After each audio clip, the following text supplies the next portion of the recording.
Hello, this is Kate J, and today we'll be mapping AIP reintroductions on the 15-minute matrix.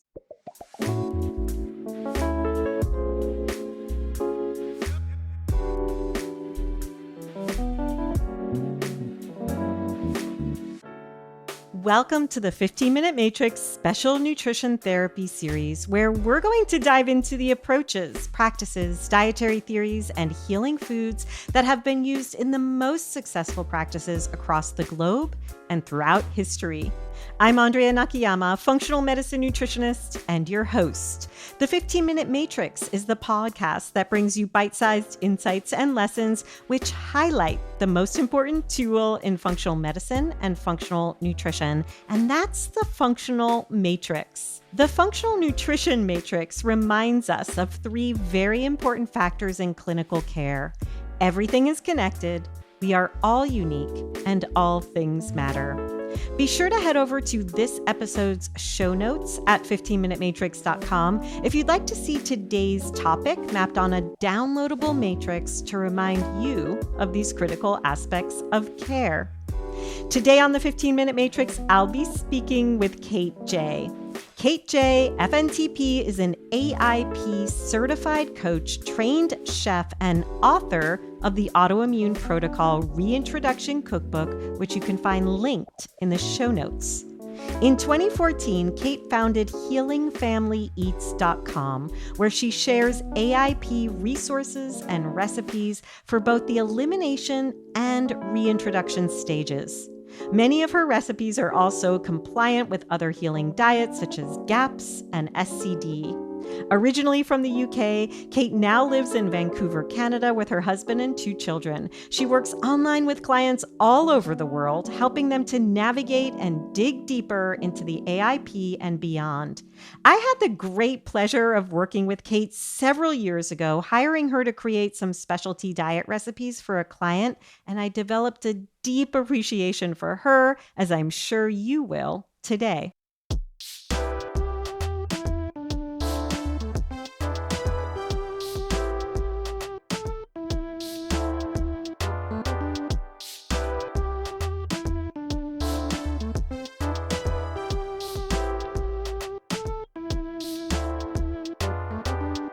Hello, Kate. Welcome to the 15-Minute Matrix. Hi, Andrea. I'm so happy to be here with you. Thank you for inviting me. Oh my gosh, I'm so excited to spend time with you. We've known each other remotely for a Yes, long time.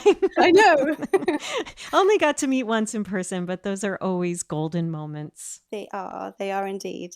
So, Kate, in episode number 234 of the podcast, I spoke to Dr. Sarah Ballantyne and we mapped the autoimmune protocol diet. So I'm actually not going to ask you to define what that is. I'll lead people back to that episode, but that allows us to do a deeper dive into the topic of reintroductions. And I know this is a topic that can lead to so much confusion for patients and practitioners alike.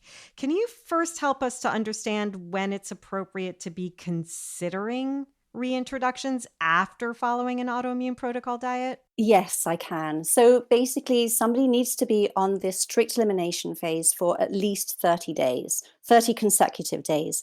And then what you're looking for after that is to have, a significant reduction of symptoms. You don't have to be in a clinical remission, but you do need to be able to have reduced your symptoms, and you need to be in that state where you would recognize a reaction if you were to have one. And that's super important, that part. So yeah, for some people that could look like 30 days. For other people, it could look like many months. It all depends on, where you're coming from, how challenging your autoimmune condition is, what your symptoms look like, and how long you've been dealing with it, and what sort of organ tissue damage there might be, that kind of thing. So it's going to look very different for everybody. But those are the things that you're actually looking for before you can move on. And I find that there's two different scenarios that occur. One is that people do 30 days and they say it's not working and they abandon ship. Or two, they stay on these elimination protocols for way too long, potentially introducing other deficiencies if they're not doing it properly. Is that something you've encountered with your client load? Yeah, I have. It's very common. Those people who say it's not happening, they just haven't done it for long enough, basically. I mean, we would say that, if after 3 or 4 months you haven't got the results that you feel that you should have got, if you've been doing everything correctly, then you should be looking out, finding some help to dig deeper as to why you've got these issues. And those people who are just, doing it on the elimination phase for such a long time, again, they need to be reaching out for somebody to help dig deeper, but also just really focus on nutrients. It's not just an elimination protocol. The main thing, actually, more importantly, as I'm sure Dr. Sarah Ballantyne told you, is that you need to look at what you're putting in, because it's Correct. those nutrients that are actually going to start to heal your gut and enable you to actually move forward onto the reintroduction phase. Yeah, such important things you just said there. It's what we include, not just what we exclude. And I think that's a mistake people make. And also, there might be more to do with the internal healing, which is where functional nutrition, functional medicine come in and really help us do that deeper dive. Would you say that same thing is true for other healing diets and reintroductions? Or have you found autoimmune diet reintroductions to be a class of their own? Oh, well, the only people that I work with are people going through the AIP. I mean, I have Mm, actually got experience. My family did the GAPS diet before we discovered AIP. But I think, yeah, I would say always consider those nutrients. It's so important. And don't get into the habit or allow yourself to be on that elimination phase for too long. Because as you said, you might actually feel that you're missing out on, or you might actually be missing out on nutritional deficiencies, which are stopping you from healing. yeah, and start to reintroduce other potential symptoms that are related to that Exactly. deficiency. Yeah, so this allows us to talk about nutrients then when we talk about the nuances of reintroducing foods. Can you walk us through what that might look like? So the nuances of introducing new foods, basically what you're getting is a wider variety of nutrients, wider Hmm. variety of interest. You're actually allowing yourself to sort of get out there to, to be more spontaneous and to just be more social. And all of these things are going to help you to heal your gut. It's again, the AIP is not just about the food, it's about lifestyle as well. It's about social connection. And all of these things are so important. So, Kate, it sounds like what you're saying is that part of healing, it's the internal organs and it's what the diet is doing and what the gut is doing. But we really have to consider health through the lens of living a more full life. And when we're eating a restricted diet, part of the why for reintroduction is getting back to some normalcy where we can connect with other people through food. This is so important. It's actually key to the whole protocol, because the AIP is not just about food, it's also about lifestyle, but it's also about social connection. And so having that extra freedom, being more spontaneous, being able to eat out, even if it's a restaurant, or even if it's just friends and family, not having to explain your dietary choices anymore. I mean, this part is huge. Expanding choices, nutrients, it's all very, very important for, the whole healing as an entirety. Yeah, it's such an important point there. So I want to get down to the brass tacks, so to speak, into the how, because this is where I see a lot of coaches and clinicians get confused. Either they treat an elimination protocol or a healing protocol like it's a detox or a cleanse, and then the next day reintroduce everything, right? Or they go too slow. So what's the right pace? What do we reintroduce first? How do we go about it with our clients and patients? Yeah, well, firstly, Dr. Sarah Ballantyne, she's put the reintroduction phases into, very conveniently 4 different phases. So these are 4 sets of foods that are going to be, stage 1 foods are going to be the easier ones for the gut to tolerate, or for us to be able to eat again. And then by the time you get to stage 4, they're going to be the more challenging ones. So it's very definitely a good plan to start with those stage 1 foods. Also, not only are they some of the most easy ones to get in, but they're highly nutrient dense, some of them as well. For example, you've got egg yolk and ghee in stage 1. Once you can get these foods into your diet, then in the case of ghee, you're opening up your it's like a gateway into dairy, so that if you can tolerate ghee, you're more likely to be able to tolerate dairy. But it's a cautious reintroduction.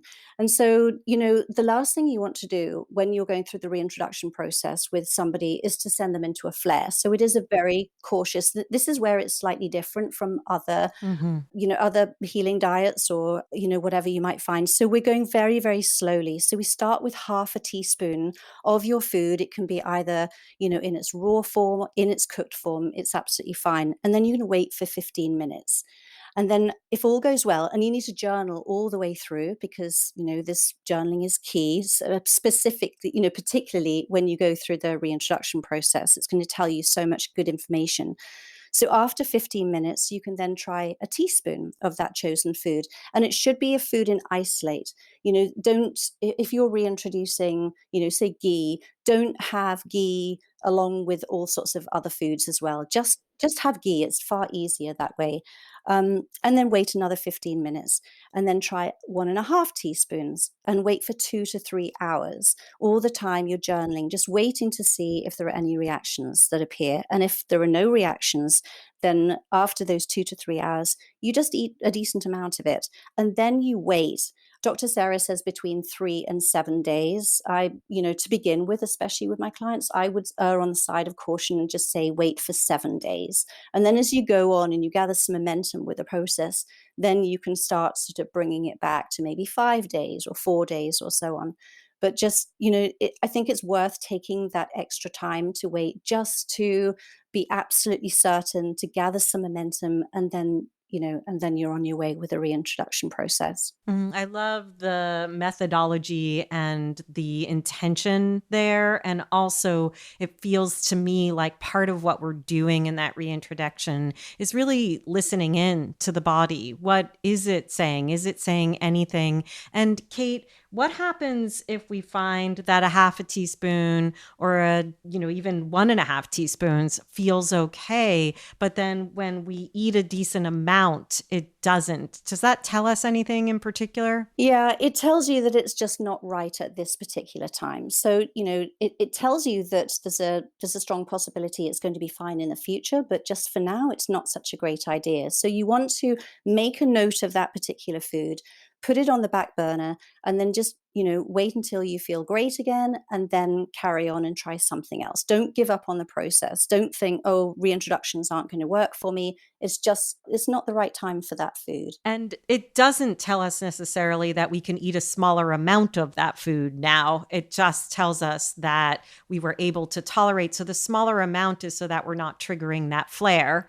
But the bigger reaction is telling us, not right now. I think so. Yeah, yeah, absolutely. If, after 1.5 teaspoons, you're good with it 1.5 teaspoons, but you're not good with the whole amount, then no, you definitely don't want to be eating that in moderation. Of those 4 phases, we're talking about phase one. We talked about egg yolk, ghee. What other foods are in that phase one of reintroduction? Yes, so you've got the seed and berry-based spices in there. You've got the edible, the legumes with edible pods. So that's peas, sugar snap peas, green beans. Those are in there as well, and those seed spices, as well as those that are fruit and berry-based spices as well. And then phase two, where are we going from there? So phase two starts getting a little bit more exciting. That's when you get your your nuts and your seeds in, and products derived from nuts and seeds. So actually, in stage one, you can do walnut oil and sesame oil and macadamia oil, but then the rest of the sort of nut and seeds and their derivatives come into stage two.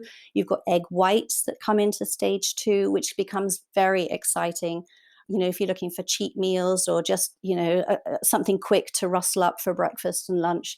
And also, this is where grass-fed dairy, or dairy in particular, but we recommend grass-fed, obviously, if budget allows. So that's when your dairy or butter comes in. And phase three? And phase three, what you're looking for is the rest of the dairy products, if all went well with the grass-fed butter. So you've also got some of the nightshades. So the majority of the nightshades are actually stage four. Those are typically the hardest ones to bring in. But there's sweet peppers, eggplants, and peeled potatoes, and paprika, which come back in stage 3.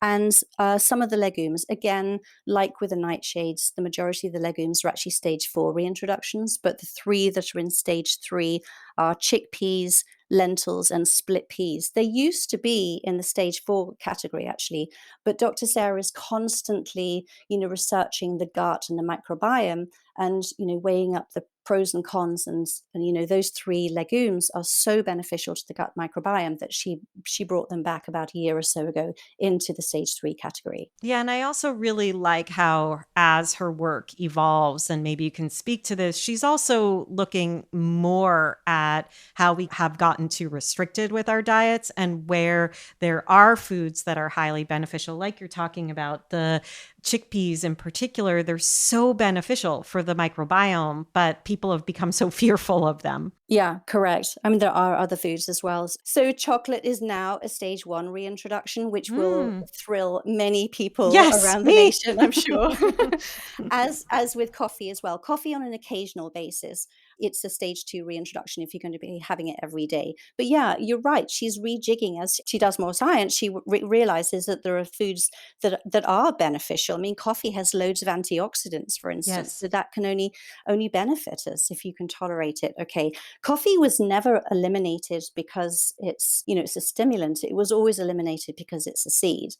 Um, and the same with Interesting. chocolate as well. So yeah, chocolate has benefits too, which yeah, Yes. super Yay. exciting. Yes.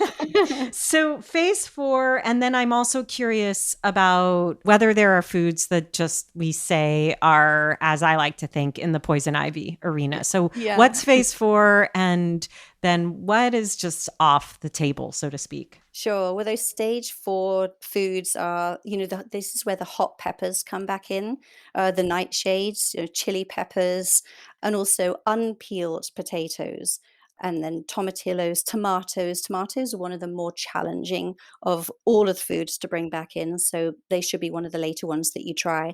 And then we have the gluten-free grains. So, corn is even in there, oats, preferably from a guaranteed, certified gluten-free source.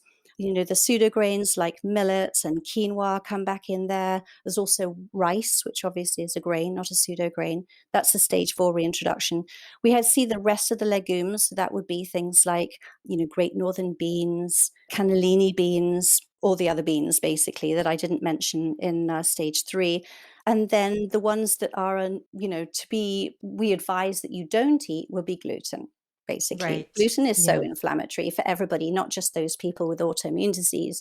It can stay in the gut in the system for 6 to 8 months afterwards. So it's really not a good idea. We certainly don't recommend you try that. Yeah. And, I was grateful in many ways to see in your cookbook, the Autoimmune Protocol Reintroduction Cookbook, that there were some of those gluten free grains. I tried a recipe. I'm forgetting which one right now, and I apologize for that, but it was delicious. And I believe it included oats. Is that right? Yeah. Are there recipe? Yeah. So Yes. it did use gluten free oats. So nice to see that you're giving us ways to play with Yeah. those reintroductions.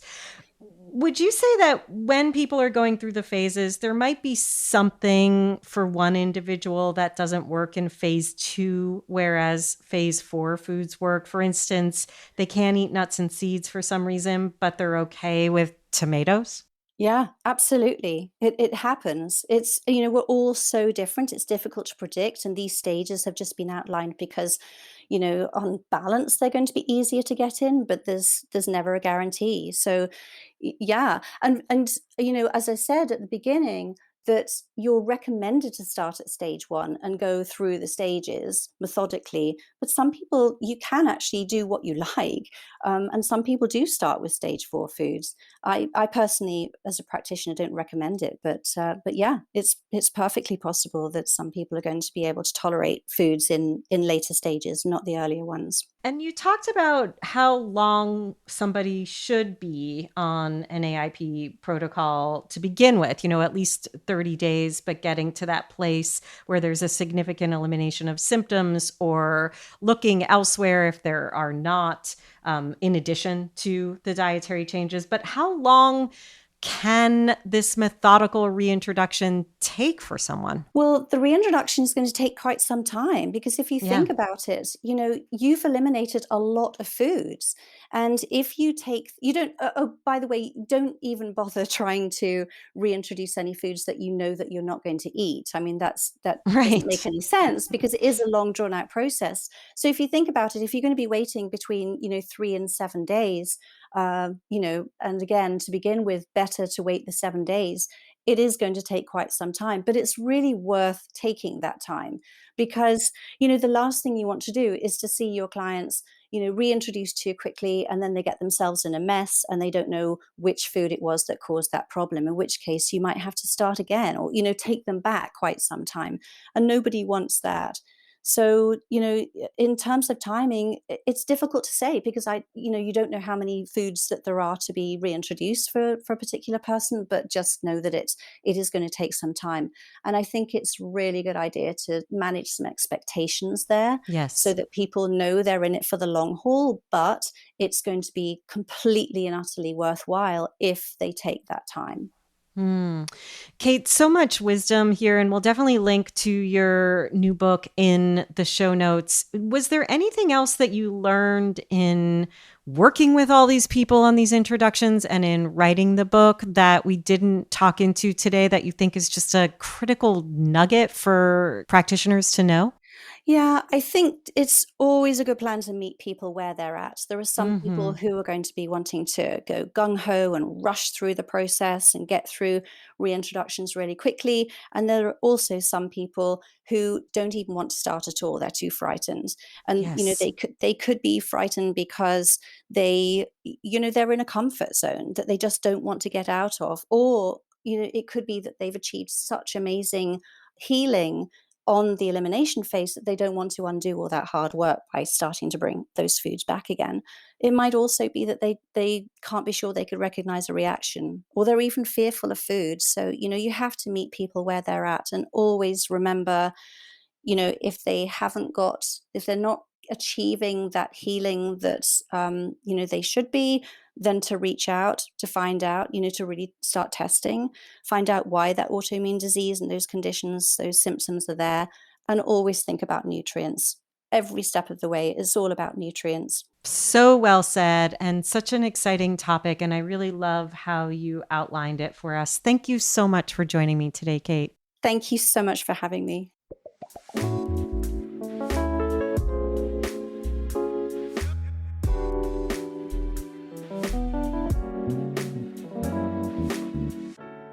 The 15-Minute Matrix is brought to you by me, Andrea Nakayama, and the Functional Nutrition Alliance. Check out the latest in functional nutrition at functionalnutritionlab.com/blog.